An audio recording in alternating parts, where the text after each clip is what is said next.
भारत में पिछले 70 सालों से दो ही काम किया गया है।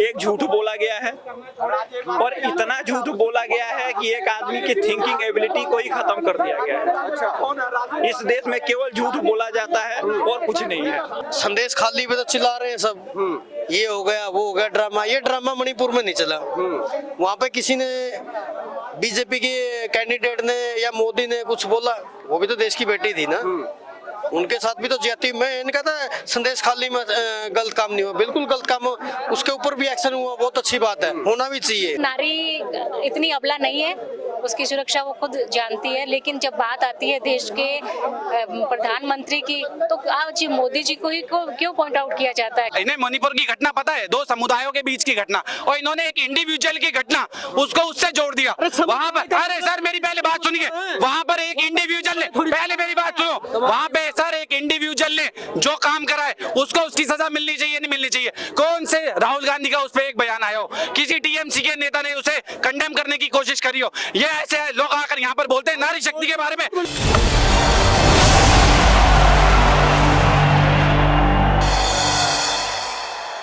नमस्कार दोस्तों, इंडिया न्यूज इन खबर पे आप सभी का स्वागत है।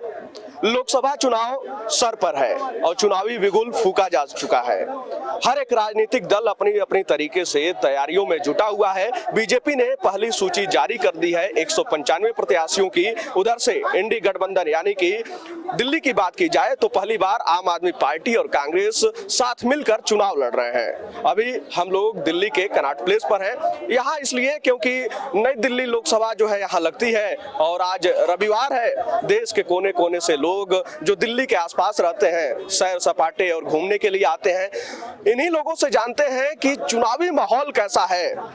लोकसभा चुनाव जो सर पर है उसकी तैयारियां जनता किस तरीके से कर रही है, क्या लगता है जिस तरीके से चुनावी माहौल कैसा है देश का? ठीक है, चुनावी माहौल है, देखिए क्या होता है तो आने वाला समय बताएगा। बट लोगों के राय के हिसाब से तो हमारे नई दिल्ली विधानसभा से मीनाक्षी लेखी जी लीड करने के चांस ज्यादा हैं उनके। मीनाक्षी लेखी का तो टिकट ही कट गया है, बांसुरी स्वराज जी को मिला। बांसुरी स्वराज जी को मिला, ये भी एक अच्छी कैंडिडेट है। चलिए कम से कम बीजेपी वाले उस धर्रे पे तो लौट रहे हैं। नहीं, माँ के बाद बेटी का नंबर आया तो सही। तो जो परिवारवाद का नारा बहुत लगा था उसमें एक और एंट्री हो गई। बट पर्सनली बांसुरी स्वराज जो हैं वो एक निश्चित तौर पे पढ़ी लिखी और अधिवक्ता हैं, तो बीजेपी चाहेगी कि उनके पास इस तरीके के लोगों की कमी ना रहे। और फिर पब्लिक सिंपैथी भी तो गेन करनी है चुनाव जीतने के लिए, तो उसके लिए तो और भी अच्छा काम हो गया। बात आप परिवारवाद की किए हैं तो धीरे धीरे आप कटाक्ष के रूप में भी जा रहे हैं, यानी कि बीजेपी क्या परिवारवाद को बढ़ावा दे रही है? नहीं, बढ़ावा तो नहीं दे रही है, लेकिन ठीक है, अब इतना तो राजनीति में करना पड़ता है। नई बाप को दिया, नई माँ को दिया, बेटी को ही दे दिया, कुछ तो कर रहे हैं। उस हिसाब से तो ऐसा अब किसी का अधिकार छीन लेना मेरे बस की तो बात नहीं है, लेकिन फिर भी थोड़ा अगर 2-5 साल और वेट किया जाता तो लगता कि हाँ भाई वेट किया है। लेकिन मेरे ख्याल से पब्लिक की सिंपैथी लेने के लिए बीजेपी ने अच्छा दांव चला है। राजनीतिक लिहाज से तो ये बहुत ही बढ़िया फैसला माना जाए। आप कहाँ से आते हैं? मैं रहता यहीं दिल्ली पे हूँ। एक्चुअल मेरा मूल बेस पूर्वांचल है और मैं वर्क करता हूँ यूएस और थाईलैंड में। चलिए, तो देखिए आपका क्या नाम हुआ? सर आत्माराम भाटी फ्रॉम बीकानेर, अर्जुन राम जी मेघवाल कानून मंत्री के एमपी क्षेत्र से, राजस्थान से। क्या माहौल है वहाँ? माहौल बहुत बढ़िया है साहब, पिछली 2 बार जीते हुए हैं और निश्चित रूप से वो बीकानेर में लगातार बीकानेर की जनता के लिए हमेशा जब भी आप फोन करो या तुरंत उपलब्ध रहते हैं। यही नहीं उनकी खास बात है, मैं मीडिया से भी जुड़ा हुआ हूँ वहाँ पर, तो जब भी कोई विशेष प्रोग्राम होता है मीडिया वालों का हो चाहे पत्रकारों का हो, वो हमेशा चाहे आम जनता हो कभी भी उनका जो बना हुआ है सेवा सदन उसमें हाजिर रहते हैं। जब भी आप मिलो फोन करो तुरंत उपलब्ध रहते हैं। तो आप दिल्ली में रहते हैं? नहीं, हम घूमने आए हुए हैं, अभी कल ही आए थे, आज वापस रवाना हो रहे हैं, तो बस ये घूमने के लिए यहाँ पर आए थे। देश में किस किस सरकार तो अभी तो कहने की जरूरत ही नहीं है, मोदी जी है अभी तो, कोई विपक्ष है। राहुल गांधी जो है चुनावी यात्रा पे जो है न्याय यात्रा पे निकले हुए, असर नहीं पड़ेगा क्या? नहीं, बिल्कुल जो अगर राहुल गांधी जी का देखें तो अभी साउथ में जरूर उनका है, बाकी नॉर्थ साइड में उनका अभी लगता नहीं कि वो है। नॉर्थ में उनका अभी तक नहीं हो पाएगा, क्योंकि खासकर देखा जाए महिलाएं, बच्चे और युवा वो मोदी जी के पक्ष में ज्यादा है। इसी कारण क्या थोड़ा सा पक्ष जो है उसमें, अभी राजस्थान में हमारे जो अशोक गहलोत सरकार ने बहुत काम किया, लेकिन दिक्कत ये होगी कि मोदी जी के पक्ष में महिलाएं और बच्चे ज्यादा आ गए, इस कारण वो सरकार वहाँ पर सफल हो गई। चलिए, देश में किसकी सरकार? देश में मोदी जी की वापसी हो जाएगी ऐसा लग रहा है। और सर को मैं करेक्ट करता चलूं कि ये बोल रहे थे कि साउथ में बीजेपी जो है वो कमजोर है कुछ, लेकिन आंकड़ा कुछ और बताता है। साउथ में कांग्रेस की टोटल 28 सीट है और भाई भाजपा वालों की 27 सीट है। वोट परसेंटेज भी उनका काफी अच्छा है। तो उस हिसाब से तो ये कहना मतलब, क्योंकि भारत में पिछले 70 सालों से दो ही काम किया गया है। एक झूठ बोला गया है और इतना झूठ बोला गया है कि एक आदमी की थिंकिंग एबिलिटी को ही खत्म कर दिया गया है। इस देश में केवल झूठ बोला जाता है और कुछ नहीं है। अब आप खुद सोचिए कि इस देश में कितना झूठ बोला गया है।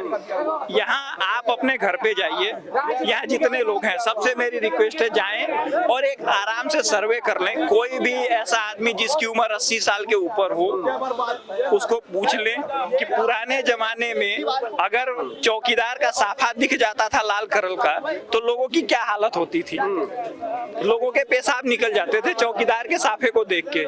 और हमारे देश में पढ़ाया गया है कि अंबेडकर जिसका बाप सखपाल पाल मिलिट्री सार्जेंट हुआ करता था उसको उसके ऊपर स्कूल के बाहर बैठाते थे। अब मतलब जिस कंट्री में चौकीदार को देख के लोगों का पैंट ढीली हो जाती थी, उसका बाप मिलिट्री में ब्रिटिश गवर्नमेंट में नौकर और उसके बच्चे के साथ इतनी बड़ी जाति।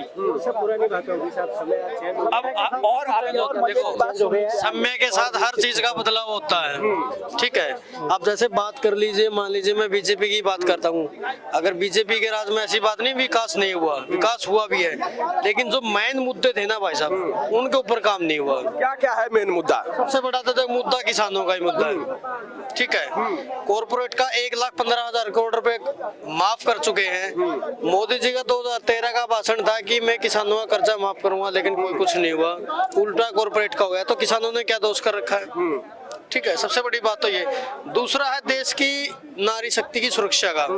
अब ये संदेश खाली पे तो चिल्ला रहे हैं सब, ये हो गया वो हो गया ड्रामा। ये ड्रामा मणिपुर में नहीं चला। वहाँ पे किसी ने बीजेपी के कैंडिडेट ने या मोदी ने कुछ बोला, वो भी तो देश की बेटी थी ना, उनके साथ भी तो ज्यादा। मैं इनका था संदेश खाली में गलत काम नहीं हुआ, बिल्कुल गलत काम हो, उसके ऊपर भी एक्शन हुआ, बहुत अच्छी बात है, होना भी चाहिए। चलिए नारी शक्ति की बात की है तो नारी से ही जवाब ले लेते हैं और इनसे महंगाई का भी जवाब लेंगे, क्योंकि गृह मंत्रालय तो इन्हीं लोगों के पास है।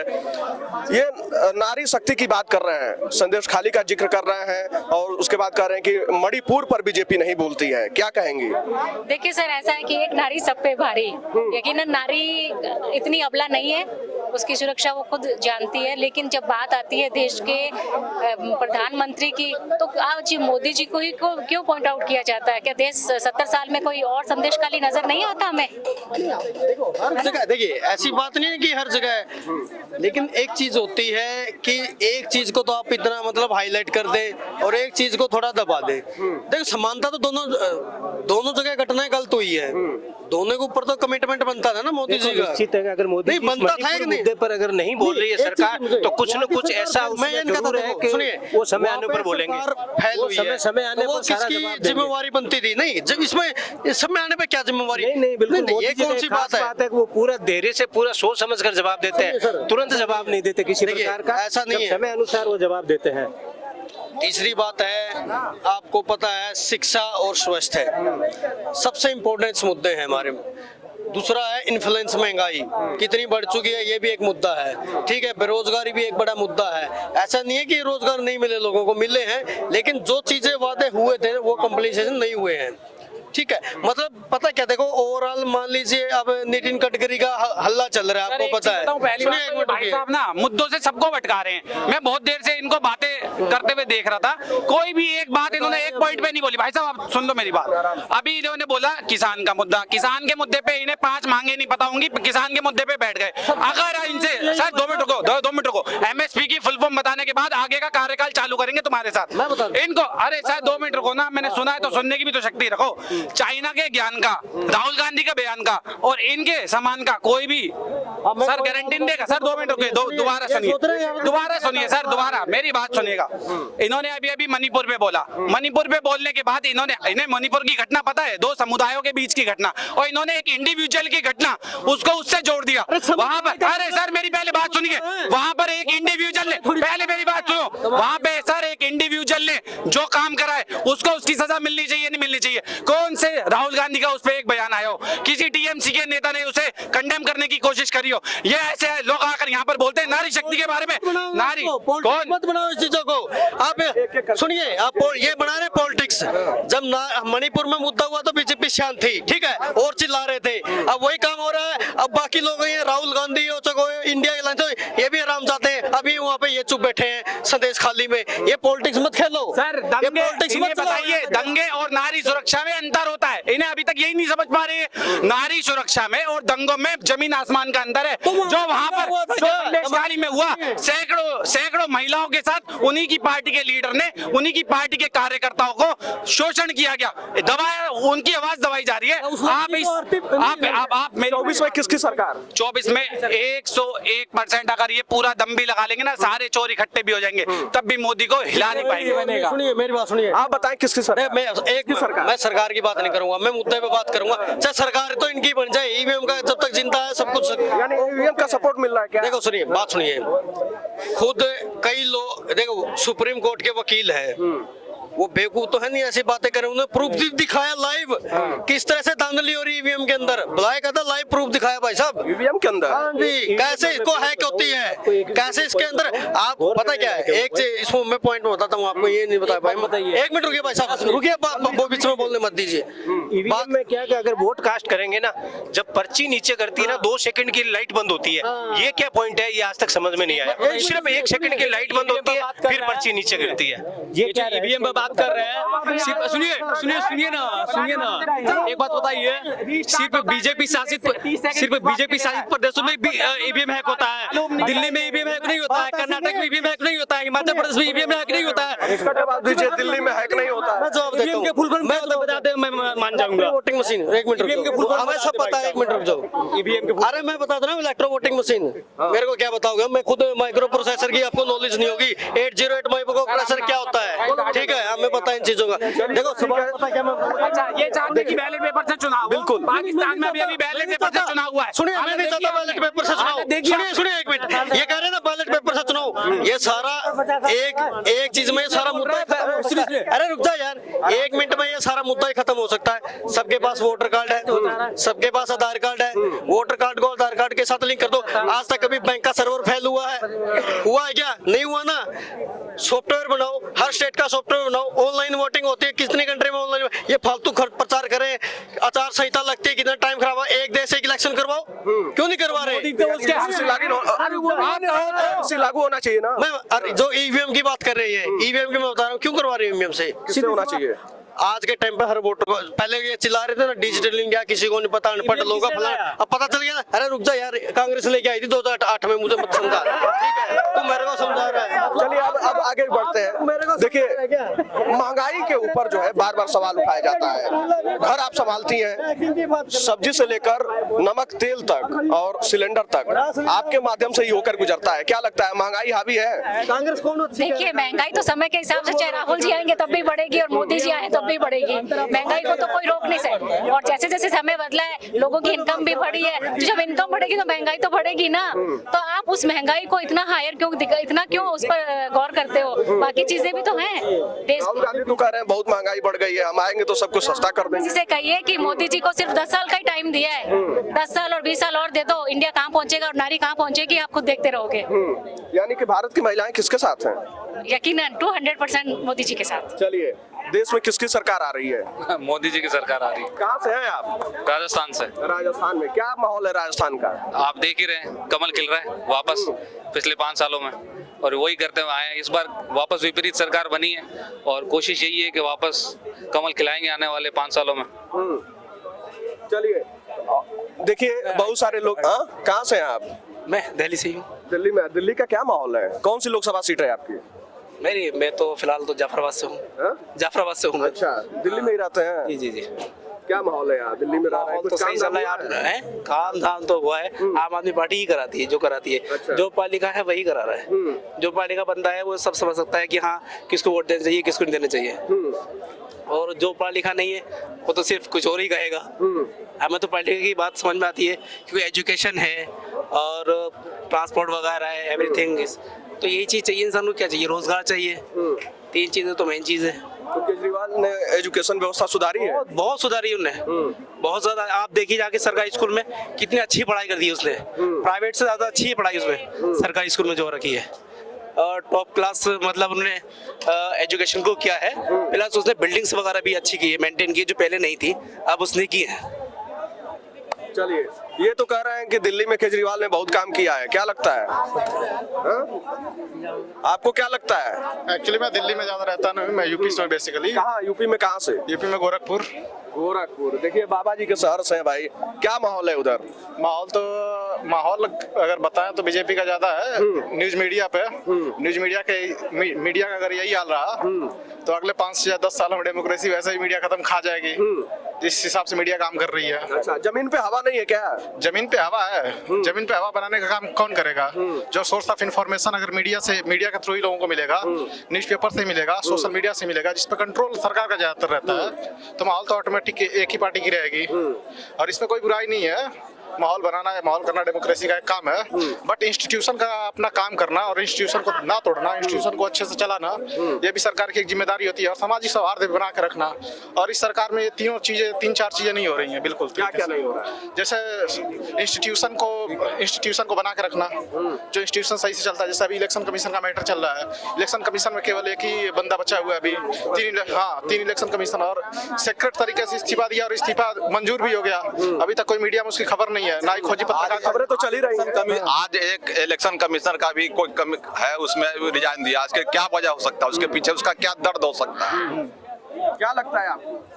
अब इसके बारे ये क्या लगता है भाई, उसके बारे में हम क्या बताएंगे? ये तो मोदी जी बताएंगे ना, ये तो वही बताएंगे क्या लगता है। क्या बनाया गया है? क्या ये इतना है दबाव बनाया गया है? अब वो तो वही ना बताएंगे, आप उन्हीं से ना पूछिएगा। अब तो पूछ, हम कोई क्या सोचती है? अब जैसे ये कह रहे हैं कि मीडिया सुनती नहीं है, हम नहीं सुनते तो कहाँ से ये बोलते? आप एक ही क्वेश्चन आप बताइए, क्या सब बताइए। जैसे जमीन पे क्या हुआ? एजेंडा जो है वो मीडिया तय करती है, सेट करती है, और जनता उस पर रिएक्ट करती है। बोलिए, सच्चाई का देख लीजिए, सामाजिक सौहार्द। अभी दिल्ली में जो हुआ, नमाज पढ़ते हुए नमाजियों को पैर से मारा जा रहा है पुलिस के द्वारा। तो ये चीजें क्या सही है? इस पे मीडिया ने कितना बहस किया और किसको दोषी ठहराया? सरकार को दोषी ठहराया। हम तो बहस कर ही रहे हैं, आप बताइए। नहीं, हम आपसे बहस नहीं कर रहे हैं, मतलब मेन स्ट्रीम मीडिया से बस चाहते हैं जो मेन एजेंडा सेट हो वो इन सामाजिक सौहार्द पे कहाँ है चीजें? इंस्टीट्यूशन जितनी तरीके से बिगाड़ी जा रही है वहाँ पे कहाँ क्वेश्चन पूछे जा रहे हैं? नहीं पूछे जा रहे ना। तो मैं चाहता हूँ कि सरकार किसी की भी रहे, माहौल किसी का भी रहे, इंस्टीट्यूशन अच्छे से काम करे, मीडिया अच्छे से काम करे, जिस पे एजेंडा जो तय होता है। सरकार में इंस्टीट्यूशन अच्छे से काम करेगा। सरकार की जो जवाबदेही तय कराने वाली होती है, 4th पिलर। गठबंधन के सरकार में करेगा, गठबंधन के सरकार में करेगा, इसलिए करने वाला आदमी भी है उसमें। अब कितना गिनती कीजिएगा, एक से एक सुरमा है, एक से एक सुरमा है। यहाँ दिल्ली से उठाइए तो एकदम सुनिए, प्रधानमंत्री चेंज होते रहेंगे। हाँ, एक से एक सुरमा है, गिनती थोड़ा ही है, ऐसा थोड़ा ही है। इतना सांसद जो है आज इतना खुद छोड़ के भाग रहे हैं, मोदी जी के चेहरा पर आए हैं। अब वहाँ गांव में जा रहे हैं तो कह रहे हैं कि कौन हो तू, टिकट मिलते हैं वापस कर दे रहे हैं। चेहरा सुनिए ना, जब शेर घेरता है ना चारों तरफ तो लाइसेंस दिखलाते हैं। ये बीजेपी का कार्य करता कि आप लाइसेंस देख लीजिए, वैसे नहीं ना होता है।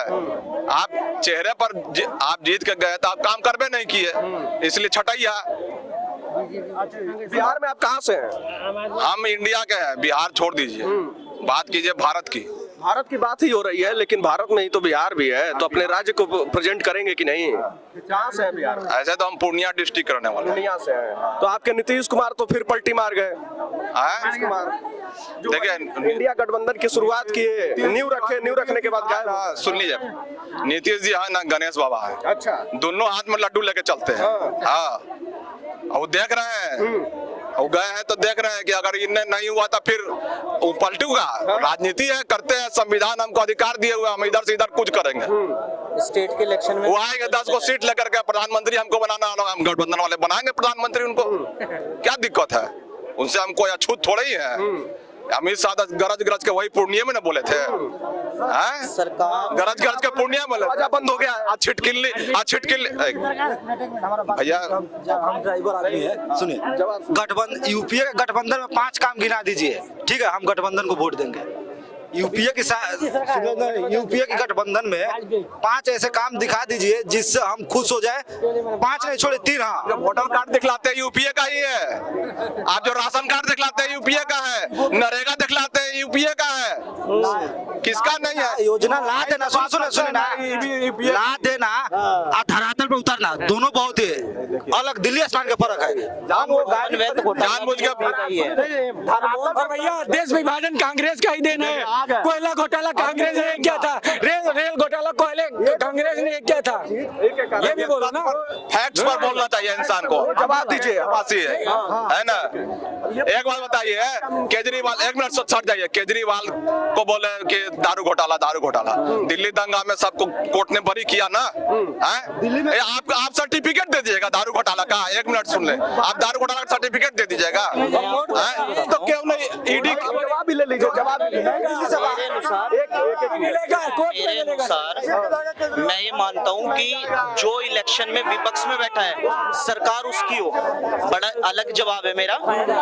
जो सरकार जीते उसे तो संसद में बिठाओ और विपक्ष से सरकार चलाओ।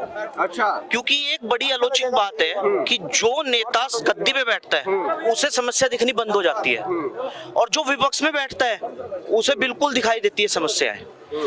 सरकार में एमपी बनाओ जो जीत के आया, लेकिन काम उससे कराओ जो विपक्ष में बैठा है। अभी जो सरकार पूरी बीजेपी है, जो विपक्ष है उसे बिल्कुल दिखाई दे रहा है इस टाइम क्या दिक्कतें हैं, बीजेपी को नहीं दिखाई दे रही है। जैसे ही बीजेपी हारे और कांग्रेस को ले आओ, कांग्रेस को दिक्कतें दिखानी बंद हो जाएंगी, बीजेपी को दिखनी स्टार्ट हो जाएंगी। कांग्रेस तो अब धीरे धीरे खत्म ही होते जा रही है। कांग्रेस भी खत्म हो रही है, कांग्रेस के अलावा बीजेपी के अलावा जितने भी है सब खत्म हो रहे हैं। 60-70% बीजेपी एकलौती है, 30% में ये सब है और यही रहेगा। अगर मोदी का अपोजिट का कोई नेता अगर नहीं मिलेगा तब तक यही रहने वाला है। अगर 2024 का चुनाव इसलिए नहीं लड़ा जा रहा है कि मोदी को लाना है, इसलिए है सिंपल कि उसके अपोजिट कोई नहीं दिखाई दे रहा है, इसलिए मोदी बनेगा इस बार भी। चलिए, यानी कि मोदी के रूप में जो है उनके पास, विपक्ष के पास प्रमुख चेहरा नहीं है कोई। आप भी कुछ कह रहे थे, क्या कह रहे थे? रामलीला मैदान से केजरीवाल को मैं वो नहीं कर रहा, लेकिन रामलीला मैदान से केजरीवाल ने भर भर के कांग्रेस को गालियां दी थी। तो अब इनका गठबंधन हो गया, तो मैं ये बोल रहा हूँ पब्लिक से, तो ये आए थे कांग्रेस का गालियां देके आए थे। वादा तो कोई भी हर कोई करता है, वादे की बात नहीं है। गाली दे के आए थे ना। आप तो नीतीश कुमार से ज्यादा कोई गाली दिया था भाई साहब। एक बात तो सुन लो, क्यों मेरे ऊपर आज आप ही लोग कांग्रेस का वोट मांगने जाओगे दिल्ली में, यही जाएंगे ना कांग्रेस को। गठबंधन हो गया तो सीटें तो कांग्रेस को दी है ना दिल्ली में, तो ये लोग ही कांग्रेस के लिए वोट मांगेंगे। पब्लिक से धोखा कर रहे हैं यार। और अभी बाकी बात रही मोदी की, देखो मजबूरी और मजबूती, 2024 में वोट पड़ेगा मजबूरी को। अच्छा। मजबूती को नहीं। देखो मोदी के खिलाफ भी बहुत है, आक्रोश तो होना चाहिए। हाँ, अच्छा है तो अच्छा बोलो, बुरा है तो बुरा बोलो। मैं तो ये बोल रहा हूँ, अच्छा हो तो अच्छा बोलो, बुरा है तो बुरा बोलो। क्योंकि बीजेपी ने भी इतने मतलब पब्लिक के जो वोट है ना, इतना खराब काम किया है ना। क्यों, क्या काम किया? जैसे कि महाराष्ट्र में जो गठबंधन बना, जनता ने तो भाजपा को वोट दिया और शिवसेना को वोट दिया, वहाँ सरकार बना रहे वो लोग वहाँ पे, तो एनसीपी को, मतलब बीजेपी तो। और वहाँ पे एमपी में क्या कर दिया, एमपी में कांग्रेस को वोट मिला था, सिंधिया यहाँ आ गए। बोलो मेरे को तो एक ही गारंटी चाहिए, नहीं खत्म नहीं हो गई भाई, मैं ऐसा नहीं बोल रहा। मेरी बात तो सुनो, मैं ये बोल रहा हूँ अब तो सबको मैं एक ही सलाह दूंगा आपके इतना बड़ा न्यूज उसके माध्यम से कि वोट उसको दो। अब खाली अब जाके कोई भी आए ना, कोई भी सांसद, उसको वोट ये बुझा कि आप जिसके खिलाफ लड़ रहे हो उससे गठबंधन मत करो, बात एक ही करो। जनता वोट देती है फिर उधर ही पलट जाते हैं। बोल रहा हूँ, ये जितना बोल रहे हैं ना, मैं वो चैलेंज, 270 सीट आ गई ना, 270 सीट मानो आ गई, ठीक है, 2 सीट आम आदमी पार्टी की आ गई। आम आदमी पार्टी मंत्रालय लेके यहाँ बैठ जाएंगे, ये भी बोल दूं आपको, फाइनल। चलिए ठीक है। एक लाइन मैं कह रहा हूँ, जब जवाहरलाल नेहरू जी का निधन हुआ तो लोग कह रहा कि इस देश को कौन चलाएगा, तो इंदिरा गांधी आई। इंदिरा गांधी का जब निधन हुआ तो बोला अब इस देश को कौन चलाएगा, तो राजीव गांधी आए। और राजीव गांधी जब मरे तो बोला अब इस देश का कौन चलाएगा, तो सोनिया जी या मनमोहन जी आई ना। कैसे आप बोल सकते हैं? ये तो राजीव गांधी स्वर्गीय और इंदिरा गांधी नहीं रही कि बीच में ये चारागाह बन गया। वोट मिलेगा बोलते रहे। चलिए देश ये चलाएंगे। चलिए देखिए, नई दिल्ली लोकसभा सीट है, इधर लगती है कनॉट प्लेस पे अभी हम लोग थे। यहाँ पे देश के कोने कोने से लोग आए हुए थे जो अपनी राय रखे, और सबकी अलग अलग राय है। खैर, वक्त सबका जवाब देगा। लोकसभा चुनाव सर पर है, जनता की राय सर्वोपरि है, लेकिन जनता किसको चुनती है ये तो वक्त बताएगा। वक्त का इंतजार कीजिए। तब तक देश दुनिया से जुड़े तमाम खबर को देखने के लिए आप सब जुड़े रहें इन खबर के साथ। धन्यवाद।